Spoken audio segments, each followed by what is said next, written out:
ఉన్న బంగారాన్ని విడిపించి ఆ రోజు ఆన్లైన్ రేటుకే మేము కొంటాం. Sharma gold company. నమస్తే అమ్మా. నమస్తే అమ్మా.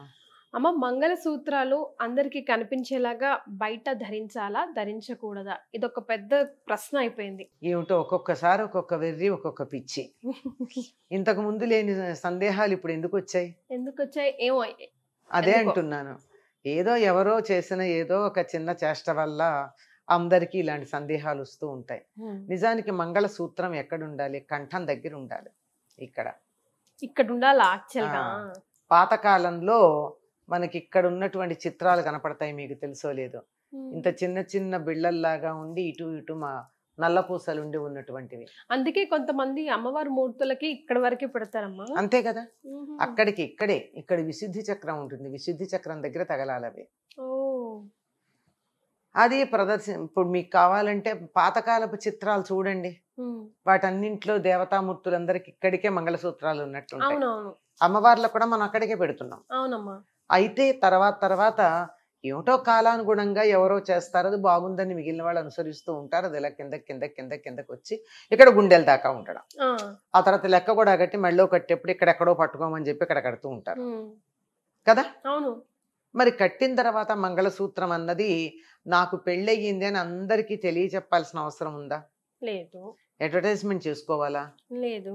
ఎవరో కొన్ని గ్రైవేయకం అంటారు, అంటే నెక్లెస్ లాంటిది ఇక్కడ పెట్టుకుంటారే తప్ప మిగిలినటువంటి చంద్రహారాలు లాంటివన్నీ పూర్వకాలం లోపలే వేసుకునేవాళ్ళు కదా. ఇప్పుడు నా 5-6 పేటల చంద్రహారం ఉంటే కూడా ఎప్పుడు ఎవరు పైకేసుకోవాలా? మీరు గమనించారు లేదా? పాతకాలం వాళ్ళు ఎవరు పైకేసుకోవాలా? ఇప్పటికీ కూడా అమ్మమ్మలు నానమ్మలు పైకి వేసుకుంటుంటే లోపల కనిపించేలాగే వేసుకోవాలి ఎవడన్నా అని మళ్ళీ బయటికి తీసి పెడుతూ ఉంటాం మాలాంటి వాళ్ళం తెలియక. అది ఇక్కడ ఈ లోపలే ఉంటాయి. ఇప్పుడు 5 పేటల చంద్రహారం ఉంటే కూడా లోపలే ఉంటుంది. ఈ ప్రాంతం మాత్రమే కనపడుతుంది అది ఉన్నట్టు. అంతే కదా. అవునమ్మా. ఎందుకంటే శరీరానికి బంగారం తగలాలని పెట్టుకున్నా కనుక లోపలికే ఉంటుంది. ఈ చీరక బంగారం అదే, కానీ ఇక్కడ పెట్టుకున్నా కనిపించేది కదమ్మా. ఏది? ఇప్పుడు బయటికి కనిపించకూడదు అన్నది కాన్సెప్ట్ అయితే పూర్వకాలంలో అసలు కనిపించకూడదు కనిపించటం అన్న తర్వాత మాటమ్మా. ప్రారంభం ఇక్కడ వచ్చింది. ఇది కనిపించకూడదని చెప్పి పెద్ద వచ్చేసి లోపలికి వేసుకున్నారు. కనిపించకూడదని పొడుగు చేసిన తర్వాత మళ్ళీ కనిపించేటు పైకేసుకోవడం ఏంటి? అంటే కాన్సెప్ట్ చెప్తున్నాను. కనిపించకూడదని కదా ఇక్కడ ఉంటే కనపడుతోంది, నాకు పెళ్ళైనట్టు నీకు తెలియకూడదు అని చెప్పి నేను మామూలు గొలుసు వేసుకున్నాను, మంగళసూత్రం వేసుకున్నాను, నీకు తెలియకుండా ఉండాలని కదా.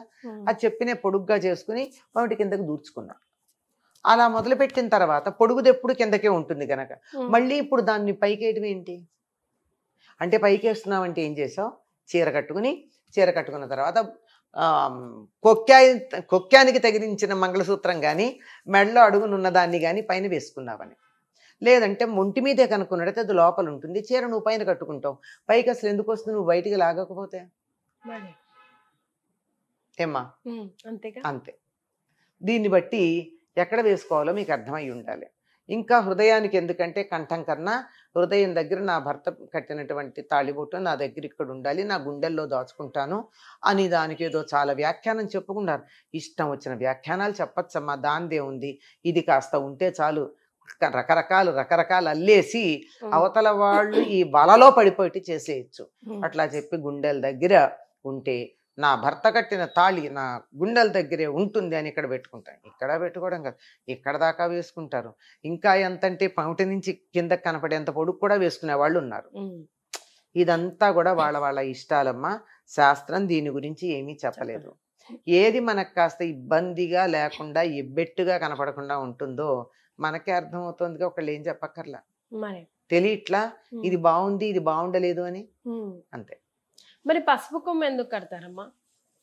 పసుపు కొమ్మ ఎక్కడ కట్టారు? పసుపు తాడుకి అదే కదా 3 ముళ్ళు వేస్తారు పెళ్లిలో. అది పసుపు తాడు, పసుపు కొమ్ము కాదుగా. దానికి కడతారు కదా. ఎప్పుడు కడతారు? పెళ్లి అప్పుడు. పెళ్లిలో కట్టరే. పెళ్లిలో పసుపు కొమ్ము కట్టరు.